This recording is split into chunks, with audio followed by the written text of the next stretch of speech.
بسم اللہ الرحمن الرحیم۔ شروع کرتا ہوں اللہ کے نام سے جو نہایت مہربان اور رحم کرنے والا ہے۔ سورہ بقرہ میں اللہ تعالیٰ نے حضرت موسیٰ علیہ السلام کی قوم سے فرمایا، ہم نے تم پر ابر کا سایہ کیا، من و سلویٰ کی غذا تمہارے لیے فراہم کی، اور تم سے کہا کہ جو پاک چیزیں ہم نے تمہیں بخشی ہیں انہیں کھاؤ۔ من و سلویٰ وہ قدرتی غذائیں تھیں جو اس ہجرت کے زمانے میں ان لوگوں کو 40 برس تک مسلسل ملتی رہیں۔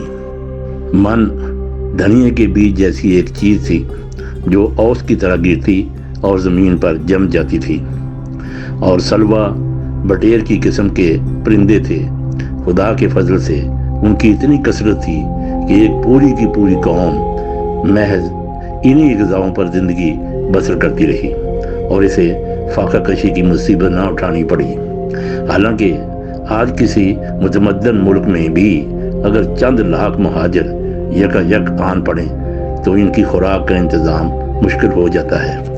بائبل کا بیان ہے کہ مصر سے نکلنے کے بعد جب بنی اسرائیل سرائے سنین میں ایلیم اور سینا کے درمیان گزر رہے تھے اور خوراک کے ذخیرے ختم ہو کر فاقوں کی نوبت آ گئی تھی، اس وقت من و سلویٰ کا نزول شروع ہوا اور فلسطین کے آباد علاقے میں پہنچنے تک پورے 40 سال یہ سلسلہ جاری رہا۔